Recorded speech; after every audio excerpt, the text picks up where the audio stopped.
Hello guys, हमारे channel पर आपका स्वागत है।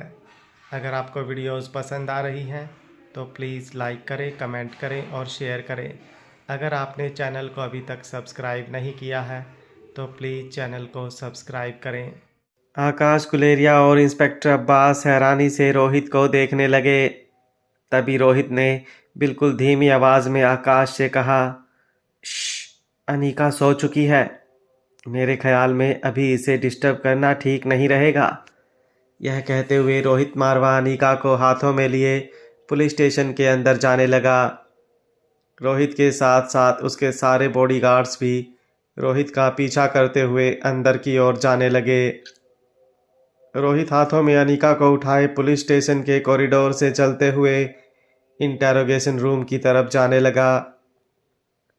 पुलिस स्टेशन में मौजूद सारे ऑफिसर और दूसरे लोग रोहित और अनीका को हैरानी से देखने लगे। रोहित के पीछे मारवा खानदान और गुलेरिया खानदान के सारे बॉडीगार्ड्स ब्लैक सूट पहनकर रोहित को फॉलो कर रहे थे। जैसे ही इंटेरोगेशन रूम के दरवाजे तक रोहित पहुंचा, इंटेरोगेशन रूम के बाहर खड़ा पुलिस ऑफिसर कन्फ्यूजन में रोहित की ओर देखने लगा। जब उसने रोहित के आसपास इंस्पेक्टर अब्बास को ढूंढने की कोशिश की तो उसे रोहित के पीछे जमा भीड़ में कहीं इंस्पेक्टर अब्बास का चेहरा नज़र नहीं आ रहा था। रोहित ने इशारे से हवलदार से इंटेरोगेशन रूम का दरवाज़ा खोलने कहा। हवलदार अच्छी तरह जानता था कि उसके सामने जो इंसान खड़ा था वह देश का सबसे पावरफुल बिजनेसमैन था, इसलिए रोहित के ऑर्डर को ना मानने की हिम्मत हवलदार में नहीं थी और उसने चुपके से रूम का दरवाज़ा खोल दिया। रोहित अनीका को लेकर रूम के अंदर चला गया और अनीका को रूम के बीचों बीच रखी चेयर पर पड़ी ही धीरे से बिठा दिया। उसके बाद बड़े ही ध्यान से रोहित ने अनीका के सामने रखा टेबल एक सूखे कपड़े से साफ किया। रोहित को ऐसा करते हुए देखकर रोहित के आदमी फटाफट बाहर जाकर कार से एक एक करके चादर और पिलो लेकर आए। रोहित ने टेबल पर चादर बिछाई और पिलो रख दिया और फिर आराम से अनीका का सर रोहित ने उसके ऊपर रख दिया। पिलो पर सर रखते ही अनीका पिलो को हक करके करवट बदल कर गहरी नींद में सो गई। अनीका को इस तरह सोते हुए देखकर रोहित मारवा के चेहरे पर मुस्कान आ गई। नींद में अनीका कुछ बड़बड़ा रही थी, मगर वह क्या कह रही थी वह बात रोहित समझ नहीं पा रहा था। रोहित ने तभी अनीका के सर पर बड़े ही प्यार से हाथ रखा। रोहित का हाथ सर पर महसूस करते ही अनीका ने बड़बड़ाना बंद कर दिया और बिल्कुल शांति से सो गई। जब गेट के पास खड़े हवलदार ने अपना डंडा नीचे रखा तो हल्की सी आवाज़ हुई। रोहित के कानों पर जैसे ही डंडे की आवाज़ पड़ी, रोहित ने गुस्से से उस हवलदार की ओर देखा।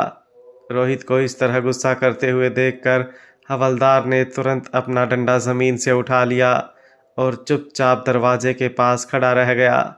जब इंस्पेक्टर अब्बास इंटरोगेशन रूम के अंदर आए तब उनके जूतों की आवाज़ आते ही रोहित ने इंस्पेक्टर अब्बास को इशारा करके वहीं रुक जाने कहा।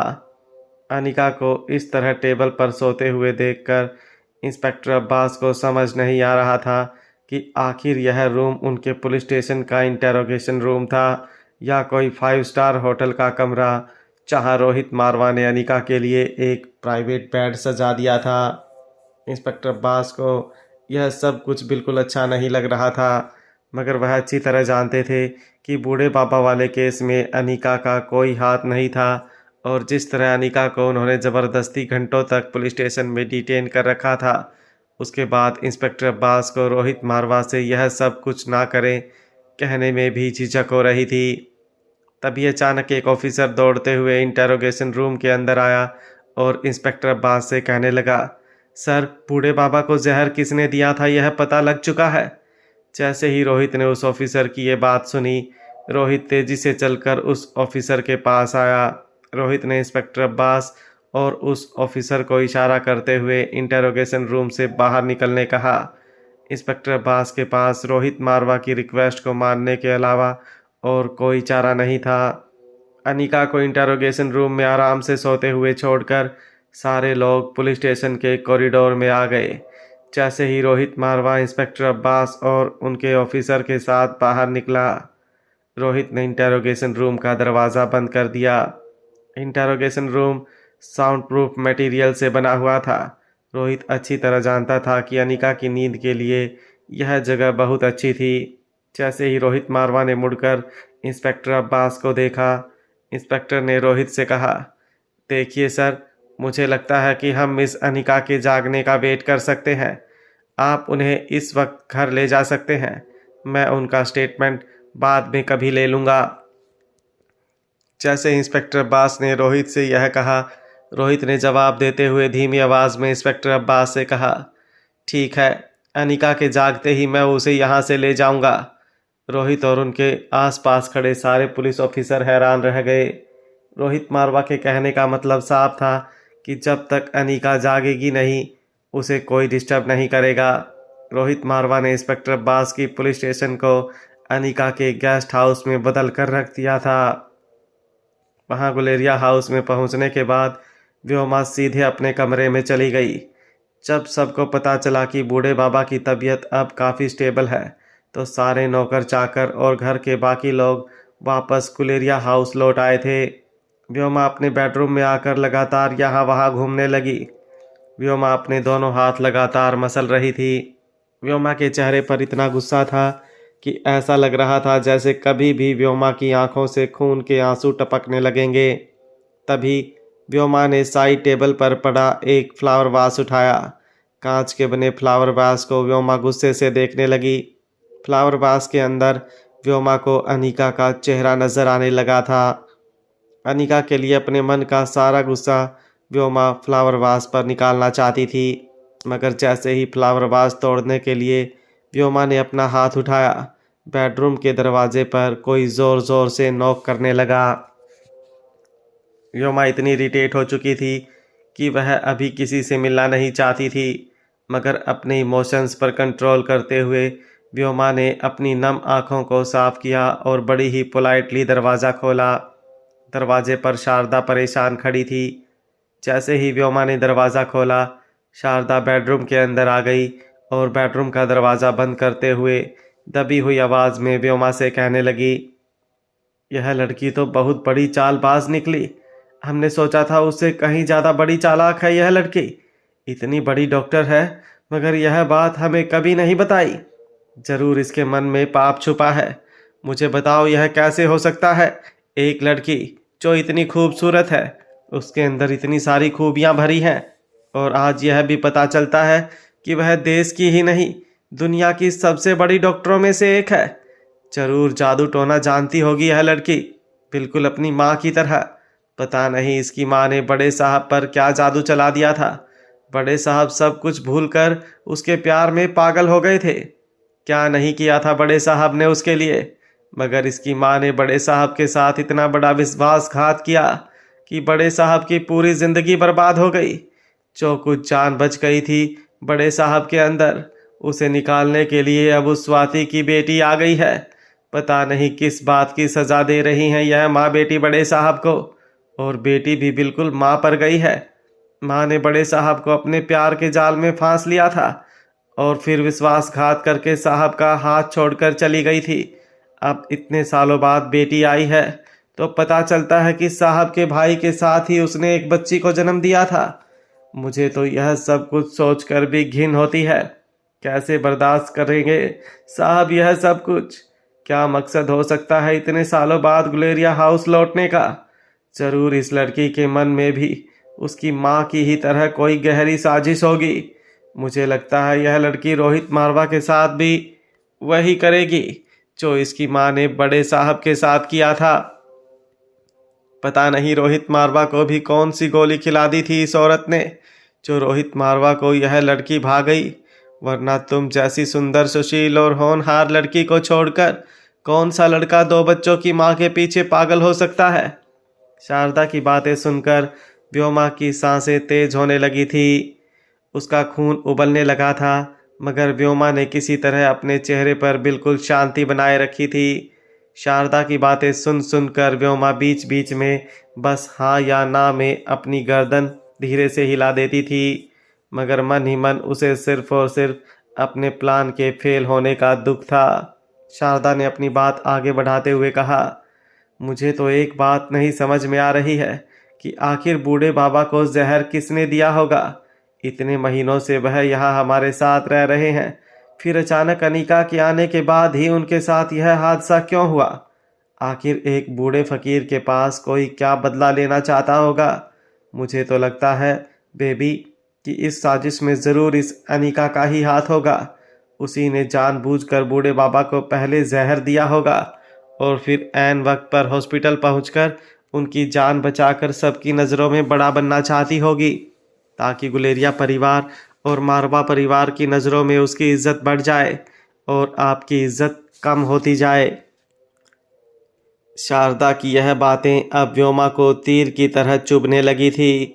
व्योमा के बस में होता तो वह शारदा को थप्पड़ मारकर अभी शांत कर देती, मगर उसने शारदा के सामने बड़ी ही पोलाइट आवाज़ में कहा, नहीं नहीं, ऐसा क्यों करेगी वह भला, मेरी उससे क्या दुश्मनी है। व्योमा की बात का जवाब देते हुए शारदा ने कहा, आप बहुत भोली हैं बेबी, अभी आपको इन लोगों के बारे में कुछ पता नहीं। आपको नीचा दिखाने के लिए ही यह लड़की यह सब कुछ कर रही है। आपको मिली हुई इज्जत, आपको मिला हुआ प्यार देखकर इस लड़की के मन में आपके लिए जलन पैदा हुई है। बारी बारी से आपके पास से आपके सारे अधिकार छीनकर अपने नाम कर लेना चाहती है। यह लड़की मैं तो बस उसी दिन को कोस रही हूँ जिस दिन बड़े साहब ने इस लड़की को गुलेरिया परिवार का हिस्सा मान लिया था और छोटे मालिक आकाश इस लड़की को इस घर में ले आए थे। इस लड़की के इस घर में कदम पड़ते ही इस घर की बर्बादी शुरू हो गई थी। यह बात तो मैं पहले ही समझ गई थी, मगर आज मैंने इस बात को महसूस भी कर लिया है। बड़ी ही धीमी आवाज़ में व्योमा ने शारदा से कहा, शारदा आंटी, शायद इसे घर बुलाना डैड की भी मजबूरी रही होगी। डैड शायद यह बात जान चुके होंगे कि रोहित अनीका से रिश्ता बनाना चाहता है, और आप तो जानती ही हैं दोनों खानदानों के बीच सालों पहले समझौता हुआ था कि दोनों खानदान के बच्चे आपस में शादी करके दोनों खानदानों को हमेशा के लिए एक कर देंगे। यह शायद देश की सबसे बड़ी बिजनेस मैरिज होगी, और शायद अपने बिजनेस और अपने परिवार को ध्यान में रखते हुए डैड ने यह कदम उठाया होगा। व्योमा की यह बात सुनते ही शारदा की आंखों से आंसू बहने लगे। रोती हुई आवाज़ में शारदा व्योमा से कहने लगी, पता नहीं और कितने दुख लिखे हैं साहब के नसीब में, यह पता होने के बावजूद कि यह लड़की अनीका उन्हें प्यार में मिले धोखे की निशानी है। अपने दिल पर पत्थर रखकर उन्हें ऐसा कदम उठाना पड़ा। जिस लड़की की शक्ल देखकर उन्हें अपने साथ हुए विश्वासघात की याद आती थी, उसी लड़की को ना चाहते हुए साहब को इस घर में लाना पड़ा। शारदा रोते रोते व्योमा के बिस्तर पर बैठ गई। व्योमा ने आज तक अपने बेडरूम में अपनी किसी भी भाभी तक को आने नहीं दिया था। व्योमा के बेडरूम के बेड पर बैठना तो बहुत दूर की बात थी। फैमिली का कोई भी सदस्य, खास करके कोई औरत, व्योमा के बेडरूम की कारपेट पर भी पाँव रखती तो व्योमा दूसरे ही दिन अपनी पूरी कारपेट बदलवा देती थी। शारदा को अपने बिस्तर पर बैठा हुआ देखकर व्योमा ने मन ही मन तय कर लिया था कि वह अपने बेडरूम में अभी के अभी एक नया बिस्तर लगवा देगी। व्योमा के मन में जो भी बातें चल रही थी उसके चेहरे पर नहीं नज़र आती थी। व्योमा ने बड़ी ही शांति से शारदा के कंधे पर हाथ रखते हुए कहा, शांत हो जाइए शारदा आंटी, एक बार पापा घर आ जाएं, उसके बाद सब ठीक हो जाएगा। व्योमा ने गिलास में पानी भर के शारदा को ऑफ़र किया। शारदा ने जैसे ही पानी पिया, गुलेरिया हाउस के हॉल से अचानक ही कुछ लोगों की आवाज़ शारदा और व्योमा के कानों पर पड़ी। जब शारदा और व्योमा बेडरूम से निकलकर बाहर पहुँचे तो नीचे हॉल में कुछ हवलदार, कुछ लेडी इंस्पेक्टर और कांस्टेबल आए हुए थे। इंचार्ज इंस्पेक्टर ने नौकरों के हेड से कहा, हमें घर के सभी लोगों से पूछताछ करनी होगी। उस बूढ़े आदमी को जिस किसी ने भी जहर दिया था वह इसी घर का हिस्सा है। गुलेरिया हाउस के सारे नौकर हैरानी से पुलिस इंस्पेक्टर को देखने लगे। सारे नौकर इस बात को लेकर परेशान थे कि आखिर वह कौन था जो उन्हीं के बीच रहकर इतनी बड़ी साजिश का हिस्सा था। तभी इंस्पेक्टर ने अपनी जेब से एक टैबलेट निकालते हुए सारे नौकरों को दिखाई और इंस्पेक्टर ने कहा, सभी लोग ध्यान से देखिए इस टैबलेट को। यह देखने में बिल्कुल किसी साधारण टैबलेट जैसी दिखती है जिसे हम दवाई के तौर पर लेते हैं, मगर दरअसल यह कोई दवाई नहीं है। यह एक कीटनाशक है, यानी कि पेस्टिसाइड। इंसान के शरीर में जाते ही यह जहर का काम करती है। बूढ़े बाबा के खून में जो जहर पाया गया है वह इसी तरह उनके शरीर में पहुंचा था। इसका मतलब साफ है कि आप में से ही किसी ने बूढ़े बाबा तक यह जहर पहुंचाया था। ध्यान से देखिए इस टैबलेट को और बताइए कि कौन था वो जिसने यह टैबलेट बूढ़े बाबा को खिलाई थी। बूढ़े बाबा का केयर टेकर बड़े ही ध्यान से उस टैबलेट को देखने लगा। अचानक ही केयर टेकर के चेहरे के एक्सप्रेशंस बदल गए। केयर टेकर सारा वक्त बूढ़े बाबा के साथ रहकर उनकी देखभाल करता था। वह अच्छी तरह से जानता था कि पुलिस इंस्पेक्टर ने जो टैबलेट हाथ में पकड़ रखी थी, बिल्कुल वैसी ही टैबलेट बूढ़े बाबा को कुछ दिनों पहले शारदा ने खिलाई थी और अगले दिन सुबह बूढ़े बाबा की कंडीशन बिगड़ गई थी। केयरटेकर ने ऊपर खड़ी शारदा की ओर चौंक कर देखा। शारदा ने भी जैसे ही इंस्पेक्टर के हाथ में वह टैबलेट देखी, शारदा तेजी से एस्केलेटर से नीचे आने लगी। शारदा अटकती हुई आवाज़ में इंस्पेक्टर से कहने लगी, अरे इंस्पेक्टर साहब, आपकी बहुत बड़ी गलतफहमी हुई है। यह टैबलेट जो आपके हाथ में है वह कोई जहर नहीं है, वह तो अमृत टैबलेट है। माना जाता है कि इस टैबलेट में बड़े गुण हैं। गंभीर से गंभीर बीमारी का इलाज कर सकती है यह टैबलेट। और फिर यह टैबलेट तो मल्होत्रा परिवार की कंपनी में ही बनी है।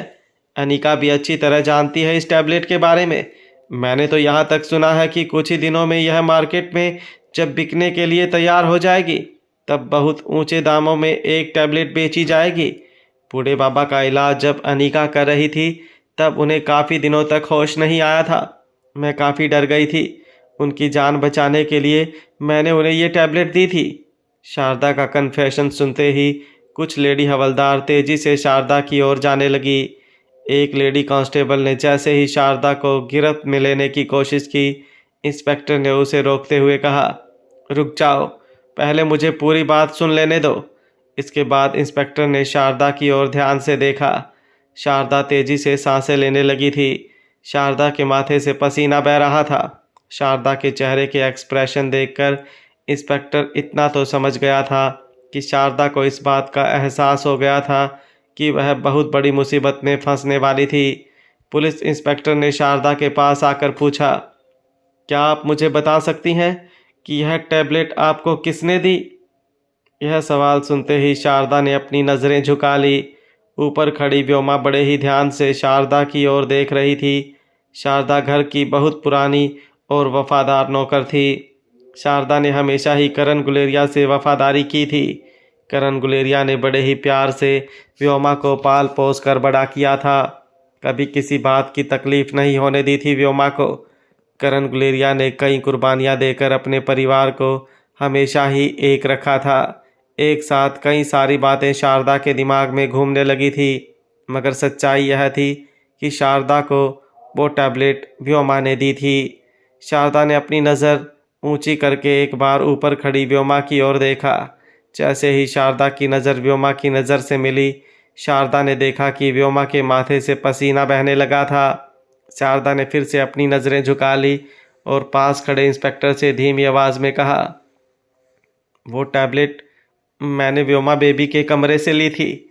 शारदा की यह बात सुनते ही घर के सारे नौकर ऊपर खड़ी व्योमा की ओर देखने लगे। इंस्पेक्टर और उसके पास खड़े ऑफिसर्स भी ऊपर खड़ी व्योमा गुलेरिया की ओर देखने लगे। व्योमा की घबराहट उसके चेहरे से साफ नज़र आने लगी थी। हमेशा ही फुल काम और कंपोज्ड रहने वाली व्योमा के कदम लड़खड़ाने लगे थे। व्योमा समझ चुकी थी कि अब अगर उसे पुलिस की गिरफ्त से बचना है तो कोई ऐसी तरकीब निकालनी होगी जिससे पुलिस का सारा शक व्योमा से हटकर कहीं और चला जाए। अचानक ही व्योमा ने अपने आप को संभालते हुए अपनी आवाज़ में कॉन्फिडेंस के साथ शारदा पर चिल्लाते हुए कहा, यह क्या कह रही हैं आप? शारदा आंटी, मैंने आपसे कहा था यह दवाई जैसी दिखने वाली टैबलेट दरअसल मेरे गार्डन में लगे पौधों के लिए है, जिनमें अगर कीटाणु हो जाए तो इस टैबलेट के जरिए पौधों को कीटाणुओं से बचाया जा सकता है। क्या आपने यह टैबलेट बूढ़े बाबा को दे दी? ऐसा क्यों किया आपने शारदा आंटी? व्योमा की ऐसी बात सुनकर शारदा फटी हुई आंखों से व्योमा को देखने लगी। इतने सालों तक शारदा ने जिस लड़की को अपनी बच्ची समझकर पाला था, उसका असली रूप देखकर शारदा को विश्वास नहीं हो रहा था कि वह जो कुछ भी देख और सुन रही थी वह सच था या उसका कोई बहुत बुरा सपना था। कुछ देर तक शारदा बिना पलके झपकाए ऊपर खड़ी व्योमा को देखने लगी। कुछ ही सेकंड में सारी बातें शारदा की समझ में आ गई। व्योमा वह लड़की नहीं थी जो वह अपने आप को इतने सालों से सबके सामने दिखाने की कोशिश कर रही थी। शारदा को अच्छी तरह याद था कि व्योमा ने शारदा से कहा था कि जो टैबलेट उसने उस रात टेरेस गार्डन में टेबल पर रखी थी वह टैबलेट मल्होत्रा फार्मेसी की अमृत टैबलेट थी, जिससे गंभीर से गंभीर बीमारी से भी पेशेंट को बचाया जा सकता था। और इसलिए शारदा ने वो टैबलेट बूढ़े बाबा को दी थी। शारदा को यकीन नहीं हो रहा था कि आज व्योमा सबके सामने अपनी बात से मुकर गई। व्योमा ने सबके सामने शारदा को झूठा साबित कर दिया था, मगर हकीकत सिर्फ शारदा जानती थी। अगर कोई इस वक्त गुलेरिया हाउस में झूठ बोल रहा था तो वह थी खुद व्योमा गुलेरिया। शारदा ने अपनी नज़रें झुकाकर मन ही मन एक फैसला लिया। वहाँ पुलिस स्टेशन के इंटेरोगेशन रूम में कुछ घंटों के बाद धीरे धीरे अनिका ने अपनी आंखें खोली। जब अनिका ने अपनी आंखें खोली तो उसे यह महसूस हुआ कि कोई उसके सर पर बड़े ही प्यार से हल्का हल्का मसाज दे रहा था। जब अनिका की नींद टूटी और उसने अपनी नज़र उठाते हुए सामने देखा तो रोहित मारवा ठीक अनिका के बगल में बैठकर उसका सर दबा रहा था। जब अनिका ने अपनी घड़ी में टाइम देखा तब अनिका को एहसास हुआ कि वह पिछले 11 घंटों से पुलिस स्टेशन के इंटेरोगेशन रूम में सोई हुई थी। रोहित मारवा के कपड़ों से अनिका ने यह अंदाज़ा लगा लिया था कि रोहित मारवा घर नहीं गया था।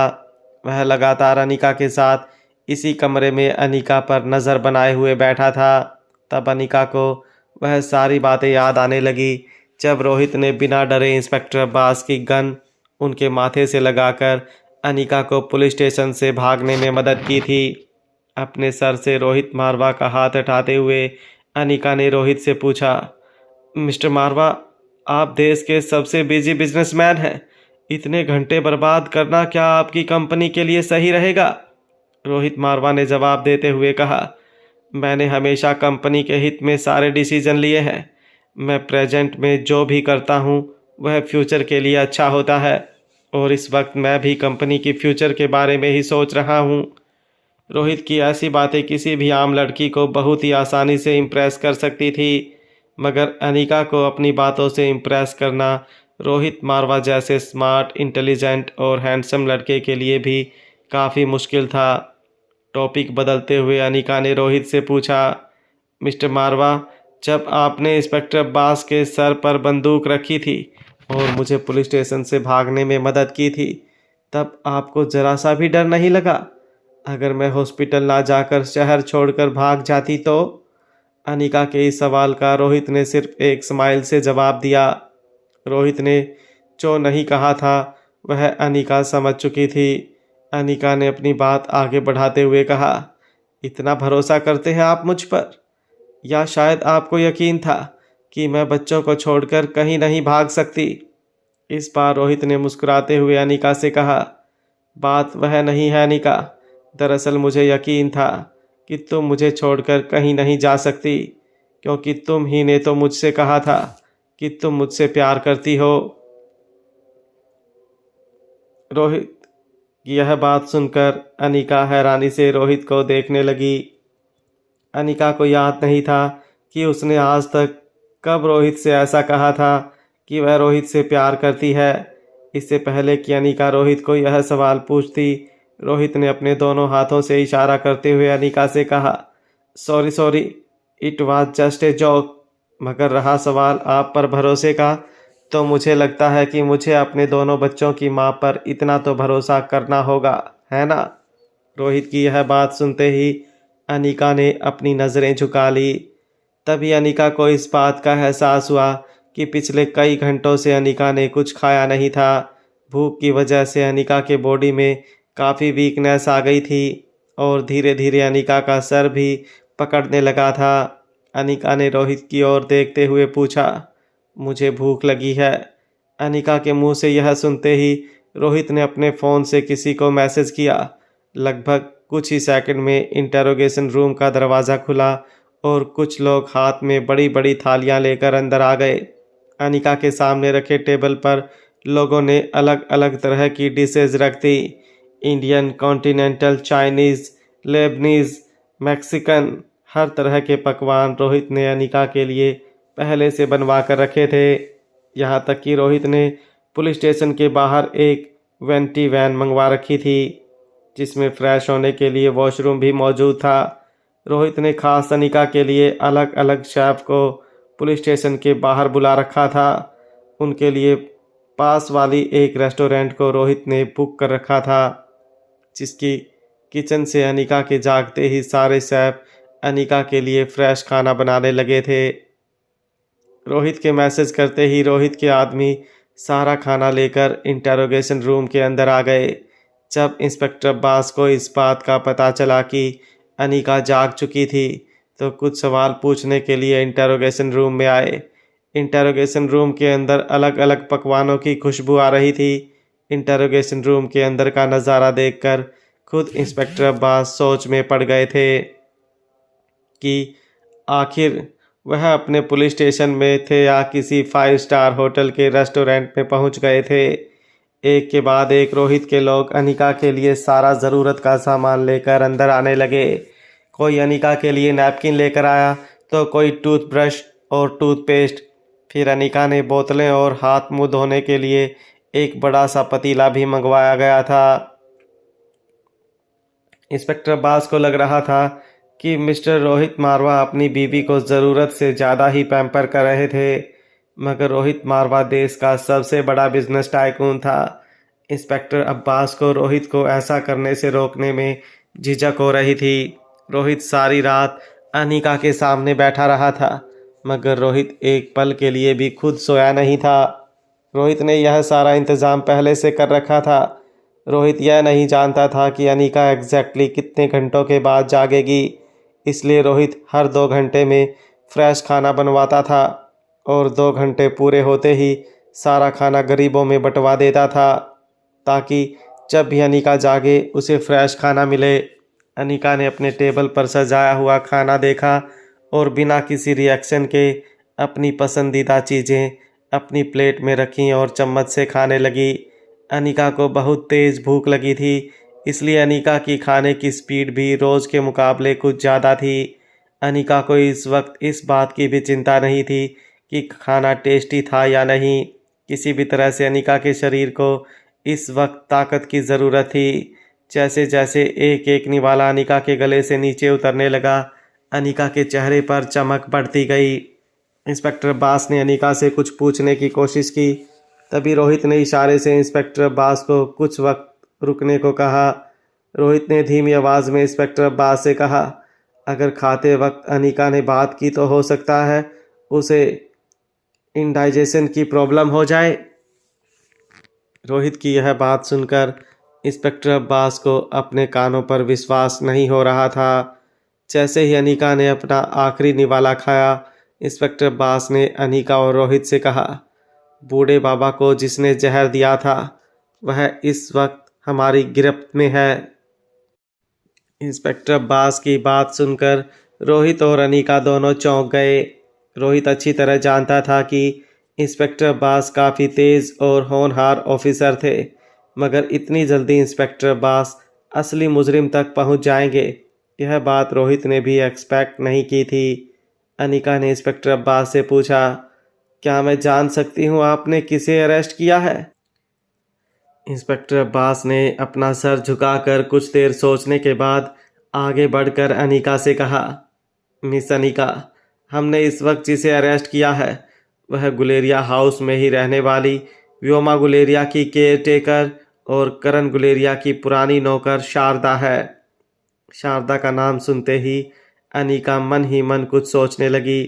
तभी रोहित मारवा अपनी जगह से खड़े होते हुए इंस्पेक्टर अब्बास से कहने लगा, मगर इंस्पेक्टर, जहाँ तक मेरी नॉलेज है, इस तरह की पॉइजन के बारे में जानकारी होना और उसका इस्तेमाल करना किसी मामूली इंसान का काम नहीं है। अरे यह जहर तो आसानी से कहीं से खरीदा भी नहीं जा सकता, फिर आखिर एक मामूली नौकर के पास इस तरह का पॉइजन पहुंचा कैसे? अनिका अपनी नज़रें ऊंची करके इंस्पेक्टर अब्बास के जवाब का इंतज़ार करने लगी। इंस्पेक्टर अब्बास ने रोहित से कहा, बिल्कुल ठीक कहा आपने मिस्टर मारवा। उस नौकरानी ने दरअसल यह टैबलेट मिस व्योमा गुलेरिया के कमरे से चुराई थी। इंस्पेक्टर अब्बास की बात सुनकर भी अनिका बिना किसी रिएक्शन के बस इंस्पेक्टर अब्बास और रोहित को बात करते हुए देख रही थी। अनिका को दाल में कुछ काला नजर आ रहा था, मगर उसने अपने मन में चल रही बातों को अपने मन में ही रहने दिया। इंस्पेक्टर अब्बास ने अपनी बात आगे बढ़ाते हुए कहा, देखिए मिस्टर मारवा, अभी हम इनिशियल इन्वेस्टिगेशन कर रहे हैं और शारदा ने खुद कन्फेस किया है अपना जुर्म, और हमारे पास ऐसा कोई एविडेंस भी मौजूद नहीं है जिससे हम यह प्रूव कर सकें कि इस पूरी साजिश के पीछे व्योमा गुलेरिया का हाथ हो सकता है। हाँ, अगर एक पॉसिबिलिटी ज़रूर हो सकती है। जब इंस्पेक्टर अब्बास ने ये कहा, अनिका और रोहित दोनों इंस्पेक्टर अब्बास की बात ध्यान से सुनने लगे।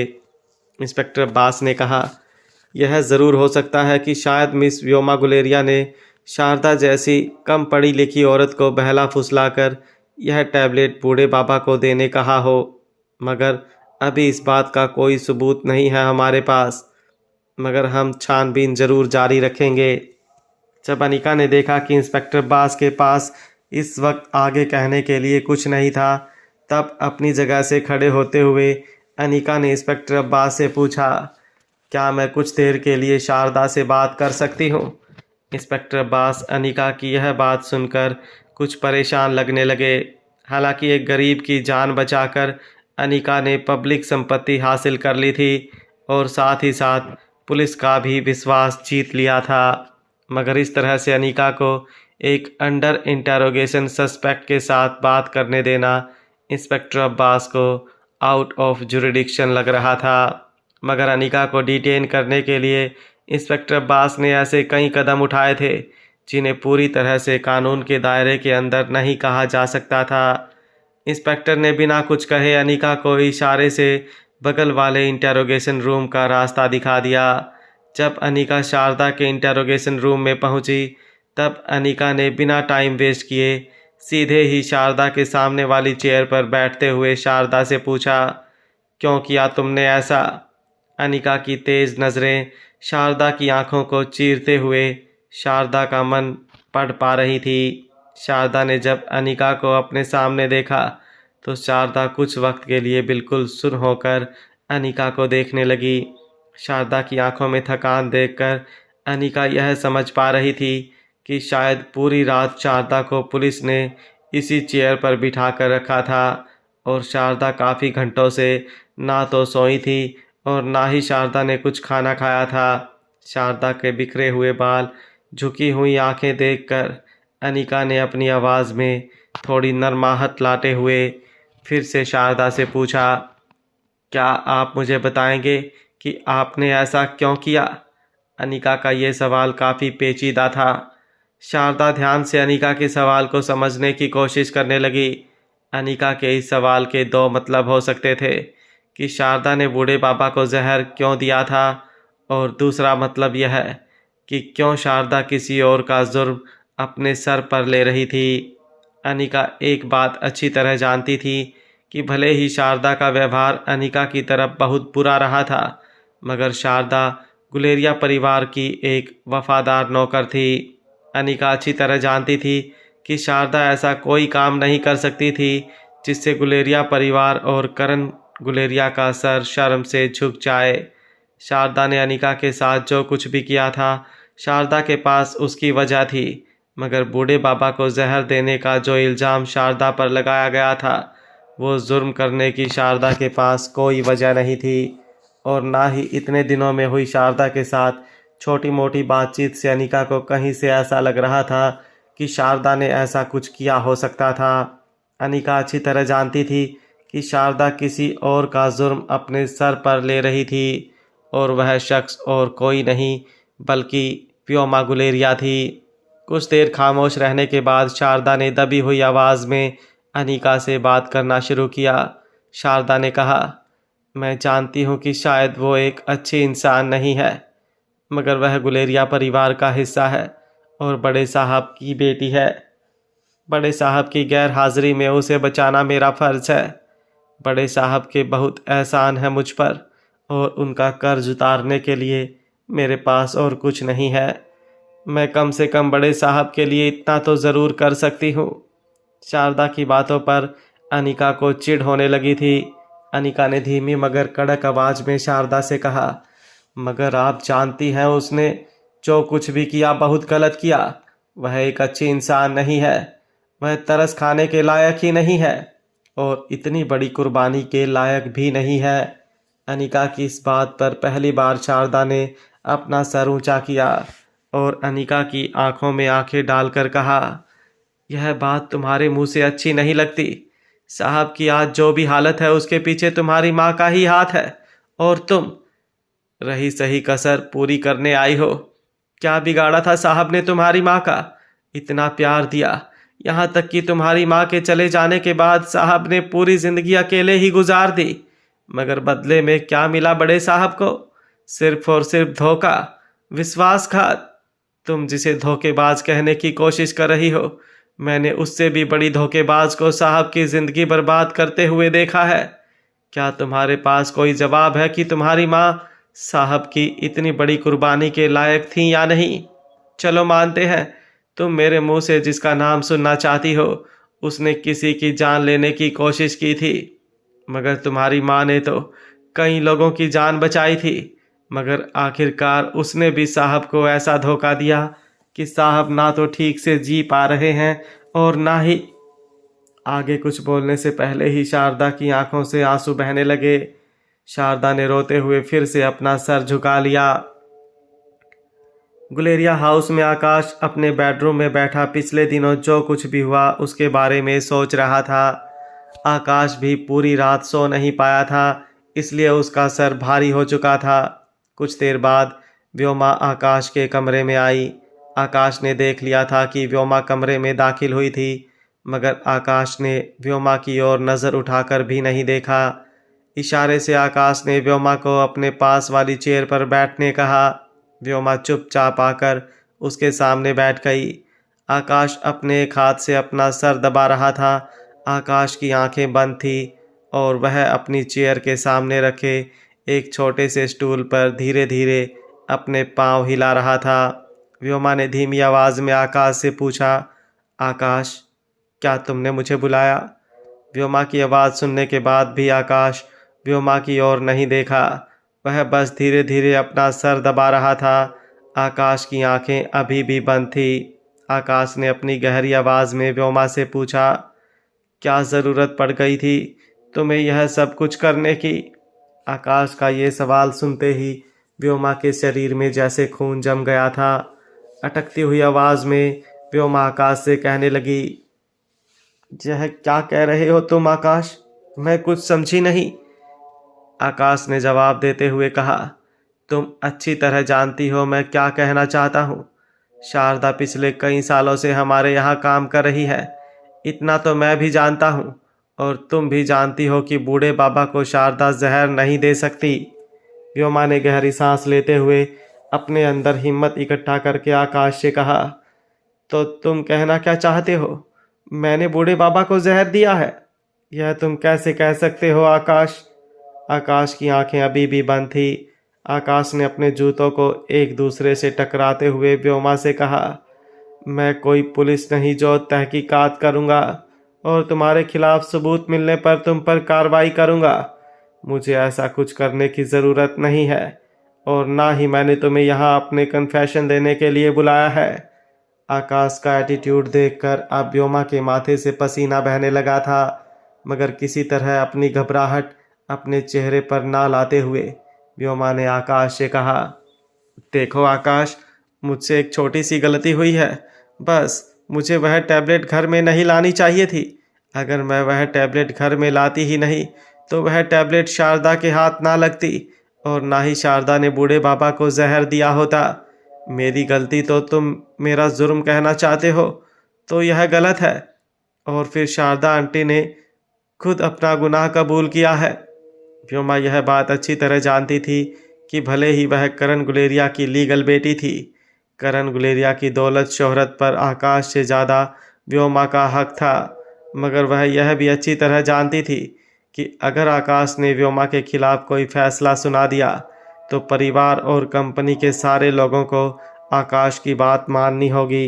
यहाँ तक कि व्योमा आकाश की कही बात को नहीं टाल सकती थी। आकाश अच्छी तरह जानता था कि वह इतनी आसानी से अपना गुनाह कबूल नहीं करेगी। करण गुलेरिया की लीगल बेटी होने के नाते और गुलेरिया परिवार की इकलौती बेटी होने के नाते आकाश ने आज तक व्योमा की सारी छोटी मोटी गलतियों को नज़रअंदाज कर दिया था, मगर अब आकाश अच्छी तरह जानता था कि व्योमा ने सिर्फ और सिर्फ अनीका को फंसाने के लिए अपनी ज़िद और जुनून की सारी हदें पार कर दी थी। आकाश ने अपने माथे से हाथ हटाया और अपने दोनों हाथों की उंगलियों को मसलते हुए व्योमा से कहा, चलो तुम्हारे साथ क्या करना है वह तो करण अंकल ही तय करेंगे। जब वह वापस घर आ जाएंगे तब तक के लिए मैं तुम्हें कंपनी और घर के सारे फाइनेंशियल कामों की जिम्मेदारी से सस्पेंड करता हूँ। आकाश ने जो सज़ा व्योमा को सुनाई थी उससे व्योमा के ईगो को चोट लगी थी। व्योमा गुलेरिया इंडस्ट्रीज़ के सॉफ्टवेयर डिपार्टमेंट की चेयरपर्सन थी और घर की सारी फाइनेंशियल मैटर्स भी व्योमा ही हैंडल करती थी। घर के सारे मेंबर्स को महीने की पॉकेट मनी व्योमा ही अलॉट किया करती थी। ऐसा करने से व्योमा को सेटिस्फिकेशन मिलता था। उसे घर के बाकी लोगों के ऊपर अपना होल्ड रखने में आसानी होती थी। अगर सबको टाइम पर पॉकेट मनी चाहिए और पॉकेट मनी में इंक्रीमेंट चाहिए तो घर के उस फैमिली मेंबर को व्योमा के साथ अच्छे संबंध बनाने ज़रूरी थे। और इसलिए लोग व्योमा को ना सिर्फ रिस्पेक्ट देते थे मगर कभी कभी व्योमा की बचकानी ज़िद को भी पूरा करते थे। इस पोजीशन से सस्पेंड होने का मतलब था कि व्योमा को ना सिर्फ बाकी फैमिली मेंबर्स के ऊपर हक रखने का मौका चला जाता मगर अब व्योमा को खुद की जेब खर्च के लिए भी किसी के आगे झुकना पड़ता। व्योमा ने आकाश से पूछा, अगर तुम मुझे इस पोजीशन से निकाल दोगे तो आखिर कौन संभालेगा यह सब कुछ? तभी अचानक व्योमा के दिमाग में यह बात आई कि कहीं आकाश यह सारी जिम्मेदारियां अनीका को ना दे दे। यह ख्याल दिमाग में आते ही व्योमा अपनी जगह से खड़ी हो गई और अपनी आवाज़ ऊंची करते हुए आकाश से कहने लगी, आकाश, यह तुम बहुत गलत कर रहे हो। मैं डैड की बेटी हूँ और वह लड़की डैड की जान की दुश्मन है। उसका अस्तित्व ही डैड के लिए जानलेवा है। डैड जब भी उसकी शक्ल देखते होंगे तो उन्हें उनके साथ हुए धोखे की याद आती होगी। जिस लड़की की माँ ने हमारे खानदान का सर शर्म से झुका दिया है तुम उसी को सर पर बिठाने की सोच रहे हो। आकाश ने व्योमा को बीच में ही रोकते हुए कह दिया, गेट आउट फ्रॉम हियर। तुम्हारे साथ आगे क्या करना है यह करण अंकल घर आकर तय करेंगे। पूरे गुलेरिया परिवार में आज तक व्योमा से कभी किसी ने इस तरह बात नहीं की थी।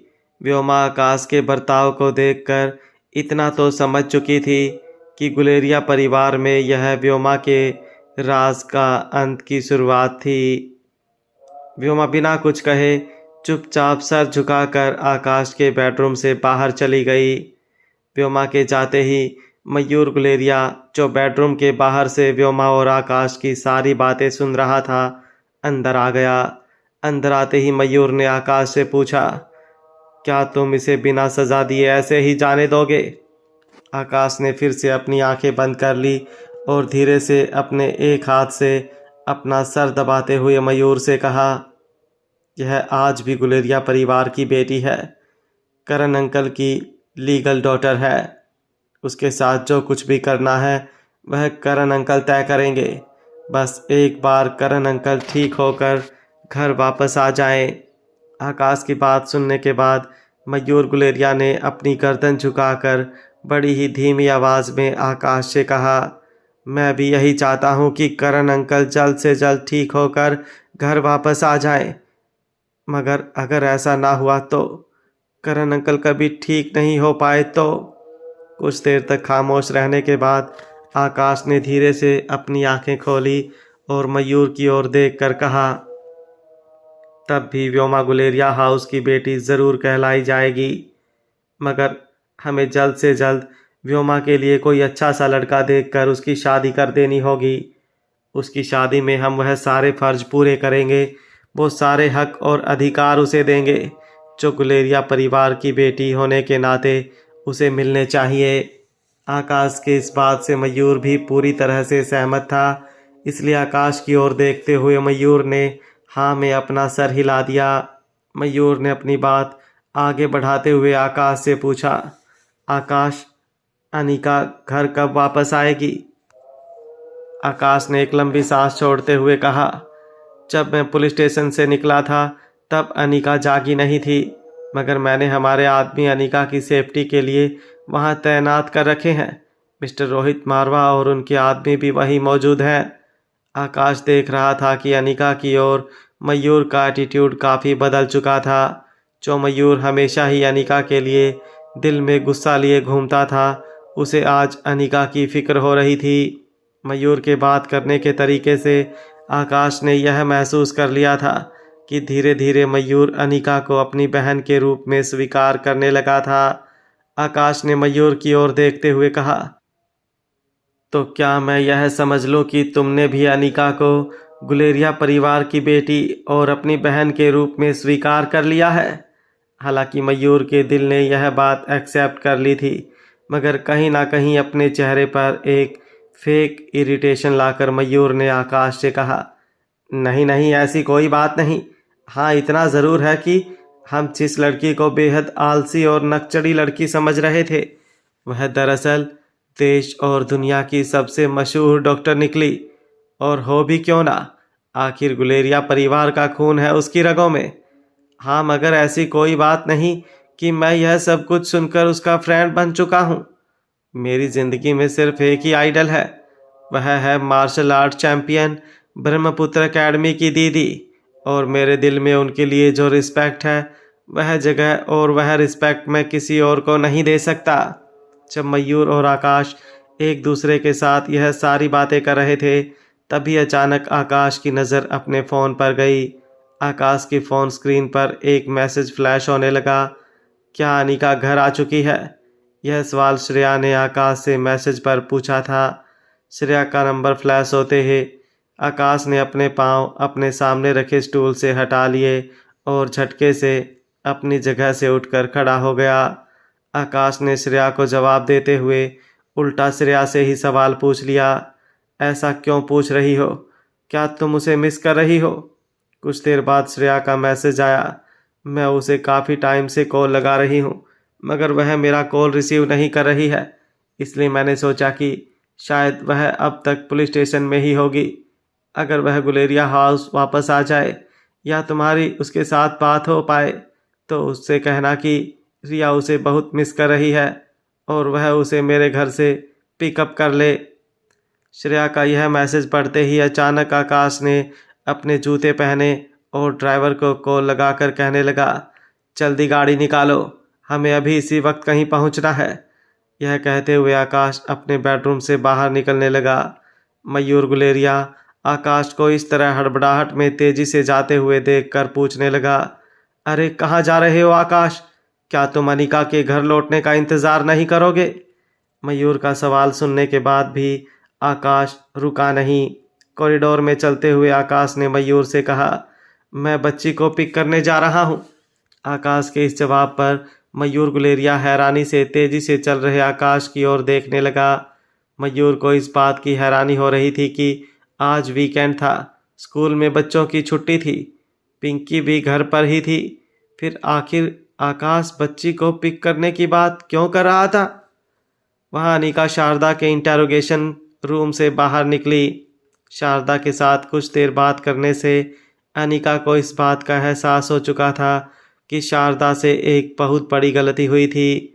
शारदा के व्यवहार अनिका के साथ पहले से बिल्कुल अच्छे नहीं थे, मगर अनिका को यह भी पता था कि चाहे शारदा का अनिका के साथ सुलूक अच्छा ना हो, मगर शारदा गुलेरिया परिवार की एक सच्ची वफादार थी।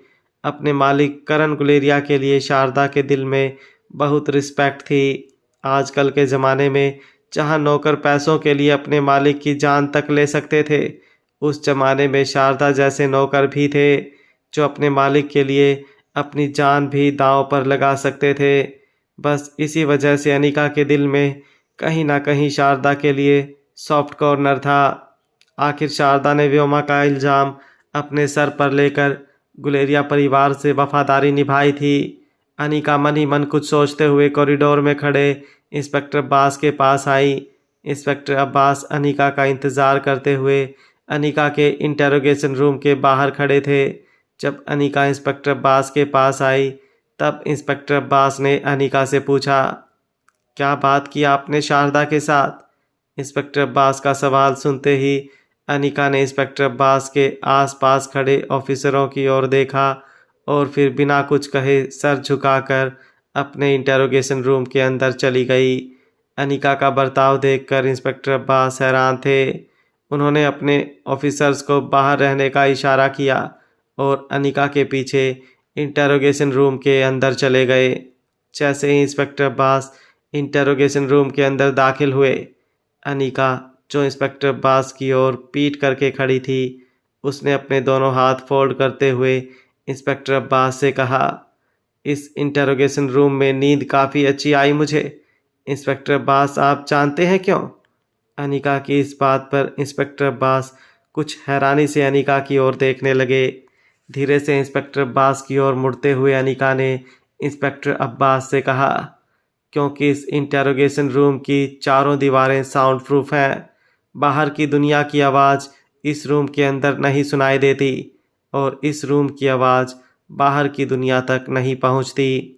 अनिका की गोल गोल बातें इंस्पेक्टर अब्बास समझ नहीं पा रहे थे। इंस्पेक्टर अब्बास ने अनिका से एक सीधा सा सवाल पूछा था, क्या बूढ़े बाबा को जहर देने वाली सस्पेक्ट ने कोई ऐसी इन्फॉर्मेशन अनिका को दी थी जो इंस्पेक्टर अब्बास को अपने आने वाली इन्वेस्टिगेशन में मदद करे? मगर इंस्पेक्टर अब्बास इस वक्त अनिका के साथ किसी भी तरह की आर्गूमेंट करने की पोजीशन में नहीं थे। वह अच्छी तरह से जानते थे कि उनसे एक बहुत बड़ी गलती हो गई थी। उन्होंने जान बचाने वाले को मुजरिम समझकर ज़बरदस्ती काफ़ी घंटों तक अपने पेशेंट से दूर रखा था। इंस्पेक्टर अब्बास के ऐसा करने से बूढ़े बाबा की जान भी जा सकती थी और इंस्पेक्टर अब्बास यह बात अच्छी तरह से जानते थे। इसलिए इंस्पेक्टर अब्बास ने अनिका के पास आते हुए बड़ी ही पोलाइटली अनिका से कहा, देखिए मिस अनिका, मैं जानता हूँ मुझसे भूल हो गई थी and I am really sorry for that. अब आप घर जा सकती हैं, मगर आप चाहें उससे पहले मैं आपसे सिर्फ इतना कहना चाहूँगा, अगर आपको इस चीज़ से रिलेटेड कोई भी इंफॉर्मेशन मिले तो प्लीज़ हमारे साथ शेयर ज़रूर कीजिएगा। अब तक आपने जितने भी कोऑपरेशन दी है उसके लिए थैंक यू वेरी मच, और आगे भी आपकी कोऑपरेशन इसी तरह हमें मिलती रहेगी, यह उम्मीद करता हूँ। यह बात सुनते ही अनिका ने इंस्पेक्टर अब्बास से कहा, बिल्कुल ऐसे ही कोऑपरेशन की उम्मीद मुझे भी है आपसे। जब इंस्पेक्टर अब्बास और अनिका यह सारी बातें कर रहे थे, तभी रोहित मारवा भी इंटेरोगेशन रूम के अंदर आ चुका था। रोहित बड़े ही ध्यान से अनिका और इंस्पेक्टर अब्बास की सारी बातें सुन रहा था। अनिका ने जब इंस्पेक्टर अब्बास से कहा कि वह भी पुलिस से कोऑपरेशन की उम्मीद करती थी, तब इंस्पेक्टर अब्बास यह सोचने लगे कि आखिर एक डॉक्टर को पुलिस से क्या कोऑपरेशन की उम्मीद हो सकती थी। तभी अनिका ने अपनी बात आगे बढ़ाते हुए कहा, आपको मुझे यह बताना होगा कि मैं किस तरह से केस में इन्वॉल्व हूँ। अनिका का सवाल सुनते ही इंस्पेक्टर अब्बास ने अपनी नज़रें झुका ली। इंस्पेक्टर इतना तो समझ चुके थे, अनिका अपनी इलीगल डिटेल होने वाली बात को आगे नहीं बढ़ा रही थी, तो उसका भी हक बनता था यह जानने का कि आखिर इंस्पेक्टर अब्बास इतने दिनों से क्यों अनिका का पीछा कर रहे थे। इंस्पेक्टर अब्बास कमरे के बीचों बीच रखी चेयर पर बैठे और अनिका को भी अपने सामने बैठने का इशारा किया। जब अनिका चेयर पर बैठी, तब इंस्पेक्टर बास ने अपने दोनों हाथ टेबल पर रखते हुए अनिका से कहा, मिस अनिका, आपने बिल्कुल सही कहा था। इस इंटरोगेशन रूम की दीवारें साउंड प्रूफ हैं। यहाँ हुई बातें बाहरी दुनिया तक नहीं पहुँचती। जब इंस्पेक्टर बास ने यह कहा तब अनिका की नज़रें रोहित मारवा के आसपास खड़े रोहित के बॉडीगार्ड्स पर पड़ी। अनिका की लुक मिलते ही रोहित मारवा अनिका का इशारा समझ चुका था। रोहित ने अपने आदमियों से इंटरोगेशन रूम से बाहर जाने का इशारा किया। रोहित एक जेंटलमैन था, अच्छी तरह से जानता था कि बात शायद अनिका की मां के साथ जुड़ी थी, और रोहित यह भी अच्छी तरह जानता था कि अनिका की पिछली ज़िंदगी से जुड़ी कुछ बातें ऐसी थी जो पर्सनल ही रहे तो अच्छा था। इसलिए बड़ी ही ग्रेसफुली रोहित भी इंटरोगेशन रूम से बाहर चला गया। रोहित ने बाहर जाते ही इंटरोगेशन रूम का दरवाज़ा बंद कर दिया। दरवाज़ा बंद होने की आवाज़ कानों पर पड़ते ही अनिका ने अपने सामने बैठे इंस्पेक्टर अब्बास को देखा। इंस्पेक्टर अब्बास अपनी नज़र झुकाए कुछ सोच रहे थे। अनिका समझ चुकी थी कि शायद इंस्पेक्टर अब्बास समझ नहीं पा रहे थे कि आखिर बात शुरू करें तो कहाँ से करें। अनिका ने इंस्पेक्टर अब्बास से खुद ही पूछा, क्या मेरी माँ किसी इलीगल ड्रग डीलिंग के केस में शामिल थी? अनिका के मुंह से यह बात सुनते ही इंस्पेक्टर अब्बास हैरानी से अनिका की ओर देखने लगे। अनिका ने पिछले दिनों से इंस्पेक्टर अब्बास की हर बिहेवियर पैटर्न पर नज़र रखी थी। जब इंस्पेक्टर अब्बास को यह पता चला कि बूढ़े बाबा के शरीर में अननोन केमिकल पाया गया था और उन्हें ड्रग्स देकर मारने की कोशिश की गई थी, तब से इंस्पेक्टर अब्बास का रवैया अनिका की ओर बिल्कुल बदल गया था। और जब इंस्पेक्टर अब्बास को पता चला कि वह ड्रग्स अनिका ने बूढ़े बाबा को नहीं दिए थे, तब से लेकर अब तक इंस्पेक्टर अब्बास अनिका से काफ़ी नरमी से पेश आ रहे थे। इंस्पेक्टर अब्बास के इस रवैये से अनिका इतना तो समझ गई थी कि ज़रूर स्वाति मल्होत्रा के साथ किसी इलीगल ड्रग डीलिंग या मैन्युफैक्चरिंग का मामला जुड़ा हो सकता था। अनिका के इस सवाल का इंस्पेक्टर अब्बास ने हाँ या ना में जवाब नहीं दिया। इंस्पेक्टर अब्बास ने अनिका को बदले में एक सवाल पूछा, क्या आप जानती हैं यह कैसा ग्रुप है जिसके बारे में दुनिया के आम लोग बिल्कुल नहीं जानते? यह ग्रुप दुनिया के कुछ पावरफुल लोगों ने बनाया है जिसके बारे में आम इंसान को कोई जानकारी नहीं है।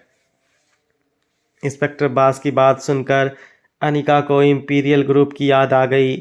अनिका खुद उस ग्रुप की मेंबर थी, मगर जहाँ तक अनिका जानती थी इंपीरियल ग्रुप से जुड़े लोग काफ़ी ताकतवर थे।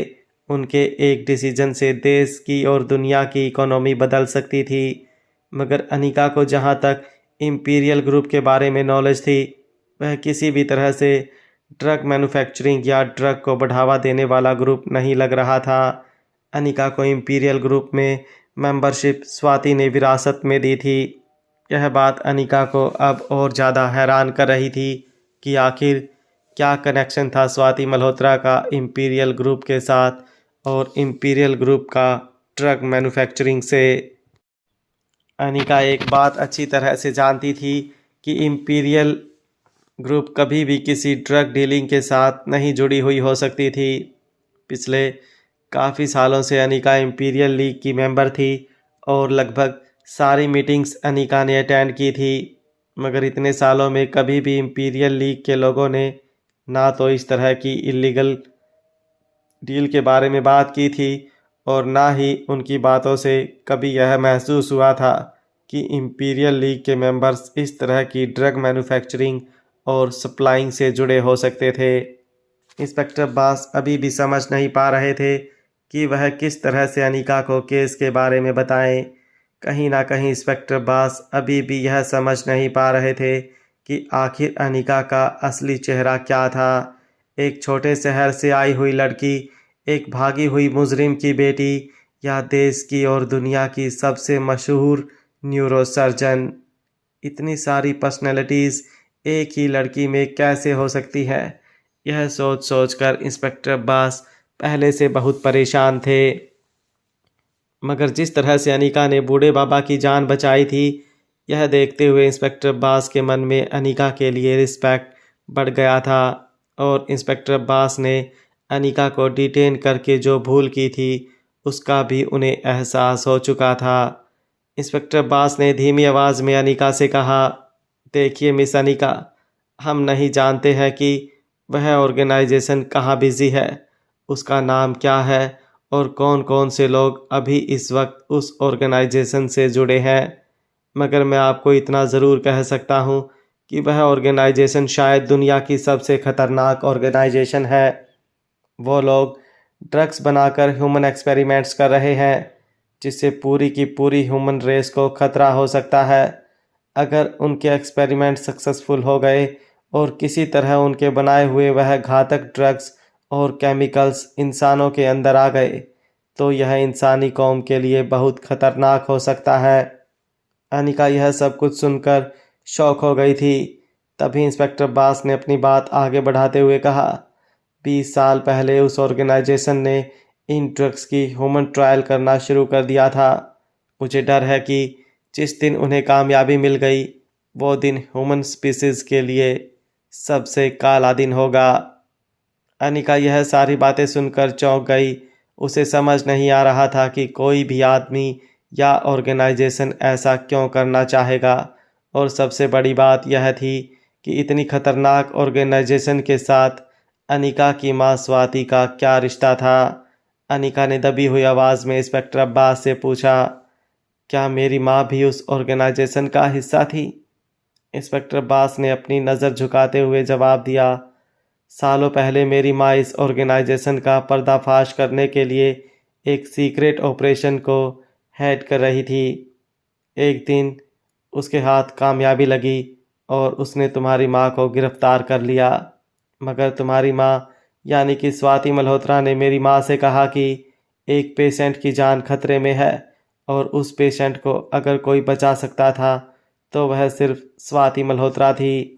इंसानियत के नाते मेरी माँ ने उस पेशेंट की जान बचाने के लिए तुम्हारी माँ को कुछ देर के लिए ऑपरेशन के लिए पुलिस की हिरासत से छोड़ दिया, मगर तुम्हारी माँ ने उनके साथ विश्वासघात किया और मौका देखकर वह भाग निकली। डिपार्टमेंट ने इस गैर जिम्मेदाराना रवैया के लिए मेरी माँ को सस्पेंड भी कर दिया था। अपनी माँ के बारे में यह सारी बात सुनकर अनिका का सर शर्म से झुकने लगा। इंस्पेक्टर बास की आंखों में अनिका को सच्चाई नज़र आ रही थी। इंस्पेक्टर बास जो कुछ भी कह रहे थे वह सब कुछ सच था। अब अनिका साफ साफ समझ पा रही थी कि आखिर क्यों इंस्पेक्टर बास अनिका को बूढ़े बाबा के इलाज के लिए कुछ देर की मोहलत नहीं दे रहे थे। स्वाति मल्होत्रा ने इंस्पेक्टर अब्बास की मां के साथ जो कुछ भी किया था उसके बाद इंस्पेक्टर अब्बास का अनिका पर विश्वास करना बहुत मुश्किल था। इंस्पेक्टर अब्बास ने अपनी जगह से उठते हुए अनिका से कहा, मुझे माफ़ कीजिएगा, मैंने आप पर विश्वास नहीं किया, मगर मैं उम्मीद करता हूँ कि आप मेरी सिचुएशन समझ सकती होंगी। अनिका ने बिना कुछ बोले अपनी जगह से उठते हुए हाँ में सर हिला दिया। इंस्पेक्टर अब्बास अनिका को इंटेरोगेशन रूम से बाहर ले जाने लगे। चलते हुए इंस्पेक्टर अब्बास ने अनिका से कहा, हमने शारदा को हिरासत में ले लिया है। शारदा के कहने के मुताबिक शारदा ने वह दवाई व्योमा गुलेरिया के रूम से चुराई थी। हमारे पास मिस व्योमा गुलेरिया के खिलाफ कोई सबूत नहीं है। ऐसी हालत में हम उन्हें अरेस्ट नहीं कर सकते। आप तो कानूनी दांव-पेच अच्छी तरह जानती हैं। अगर असली मुजरिम को सज़ा दिलानी है तो किसी तरह आपको शारदा को समझाना होगा। जब तक शारदा अपना कन्फेशन पर कायम है हम मिस व्योमा गुलेरिया का कुछ नहीं बिगाड़ सकते। इसके बाद इंस्पेक्टर बास ने देखा कि अनिका अचानक ही गहरी सोच में डूब गई थी। इंस्पेक्टर अब्बास ने अनिका से पूछा, मिस अनिका, क्या सोच रही हैं आप? अनिका ने जवाब देते हुए कहा, शारदा को मनाना बहुत मुश्किल है। मुझे नहीं लगता कि वह अपनी कन्फेशन से पीछे हटेगी। ऐसा तो तभी हो सकता है अगर मैं मिस्टर करण गुलेरिया की बायोलॉजिकल औलाद होती, तब शायद वह मेरी कही बात मान लेती। इंस्पेक्टर अब्बास कन्फ्यूजन से अनिका की ओर देखने लगे। इंटेरोगेशन रूम का दरवाज़ा खोलकर अनिका बाहर निकल गई। बाहर रोहित अनिका का इंतज़ार कर रहा था। अनिका के बाहर आते ही रोहित ने अनिका को मुस्कुराते हुए हाथ के इशारे से अपने आगे चलने कहा और रोहित पुलिस स्टेशन के बाहर खड़ी रोहित मारवा की लग्जरियस कार की ओर चलने लगे। अनिका और रोहित के कार में बैठने से पहले ही अनिका की नज़र पुलिस स्टेशन के अंदर आ रही राजलक्ष्मी पर पड़ी। अनिका को देखते ही राजलक्ष्मी तेजी से अनिका के पास आई और इससे पहले कि वह अनिका को डॉक्टर अमृता कहकर बुलाती, राजलक्ष्मी की नज़र अनिका के पास खड़े रोहित पर पड़ी। राजलक्ष्मी ने पहले भी रोहित मारवा को इंटरनेट पर कई सारी तस्वीरों में देखा था। राजलक्ष्मी ने अनिका का हाथ पकड़कर उसे साइड में ले जाते हुए पूछा, गुलेरिया परिवार तुम्हारे साथ इस तरह का सलूक क्यों कर रहा है? अगर तुम करण गुलेरिया की बेटी नहीं भी हो तब भी यह बात तो कन्फर्म है कि तुम गुलेरिया परिवार का हिस्सा हो। चाहे राजीव गुलेरिया की बायोलॉजिकल बेटी ही सही, तुम उन्हीं के परिवार का हिस्सा हो। फिर वह तुम्हारे साथ इस तरह का सलूक क्यों कर रहे हैं? और अभी भी मुझे लगता है कि तुम्हारे जन्म के बाद तुम्हारे इतने ज़्यादा हाई आईक्यू के कारण तुम्हारे डीएनए में काफ़ी म्यूटेशन हुई है, जिसकी वजह से तुम्हारे करण गुलेरिया के साथ डीएनए सैंपल 99.8% मैच हो रहे हैं। अभी यकीन से कहा नहीं जा सकता कि तुम उनकी बेटी नहीं हो। और मैंने जितना स्टडी किया है अब तक, तुम्हारे इस केस को जितना स्टडी किया है, मुझे लग रहा है कि तुम करण गुलेरिया की ही बायोलॉजिकल संतान हो। अनिका ने राजलक्ष्मी के कंधे पर हाथ रखते हुए कहा, जब तक तुम 100% श्योर नहीं हो जाती तब तक अब इस बारे में हम कोई डिस्कशन नहीं करेंगे।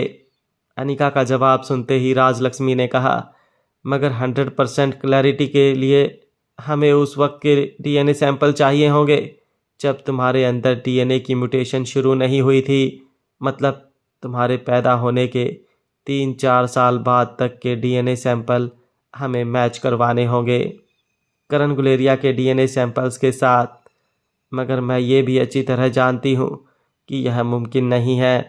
22-23 साल पहले के तुम्हारे डीएनए सैंपल हम कैसे ला सकते हैं? राजलक्ष्मी की बात कानों पर पड़ते ही अनिका गहरी सोच में डूब गई। अचानक ही अनिका को मनाली की अनिकरण फार्मेसी के मैनेजर मनोज अंकल की याद आ गई। अनिका मन ही मन सोचने लगी कि इस मामले में मनोज अंकल ज़रूर उसकी मदद कर सकते हैं। अनिकरण फार्मास्यूटिकल के मैनेजर मनोज, जो काफ़ी सालों से कंपनी के वफादार मैनेजर रहे थे, अनिका की मां स्वाति ने खुद सालों पहले उन्हें अपॉइंट किया था। तब से लेकर आज तक मनोज पूरी वफादारी के साथ कंपनी को ना सिर्फ बंद होने से बचाए रखा था, मगर अनिकरण फार्मास्यूटिकल्स के फंड में से कभी भी किसी भी तरह की कोई हेरा फेरी नहीं की थी और ना होने दी थी। यहाँ तक कि गौतम गुलेरिया की लालची नज़रों से भी कंपनी के अकाउंट्स को बचा कर रखा था। जब से अनिका ने उन्हें कहा था कि कंपनी के प्रॉफिट्स डायरेक्टली अनिका के अकाउंट में ट्रांसफ़र किए जाएं, मनोज जी हर महीने कंपनी के अकाउंट्स अनिका को मेल कर दिया करते थे, जिसमें पाई पाई का हिसाब बड़ी ही सिस्टमेटिकली सबमिट किया गया था। अनिका ने अपने पर्स से फ़ोन निकालकर मनोज जी को कॉल कनेक्ट कर दिया।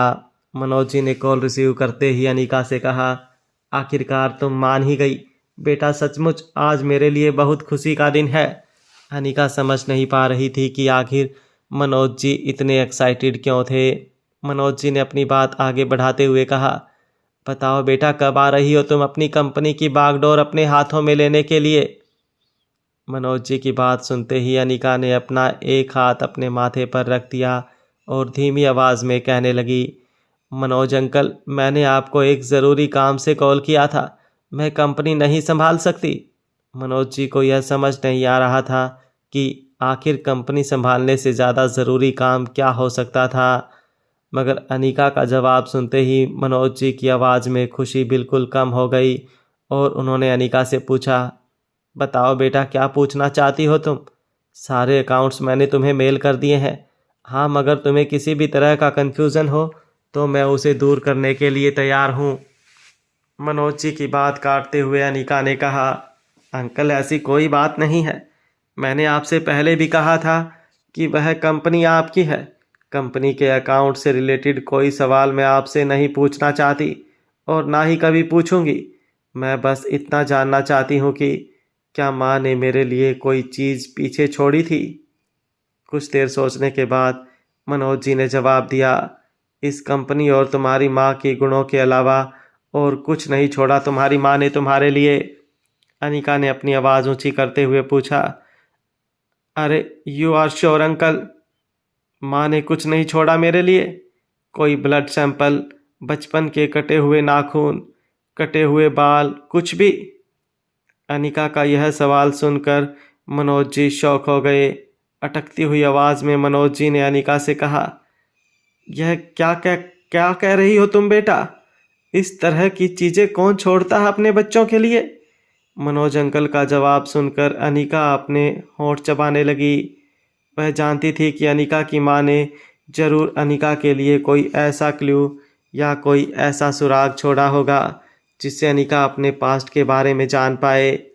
अब तक वह अपनी माँ के बारे में इतना तो जान चुकी थी कि अनिका की माँ स्वाति मल्होत्रा काफ़ी इंटेलिजेंट और तेज़ दिमाग वाली औरत थी। जब अनिका यह सब सोच रही थी तब मनोज जी फ़ोन पर अनिका से कहने लगे, बेटा अब तुम जल्दी से वापस आ जाओ और कंपनी की बागडोर अपने हाथ में संभाल लो।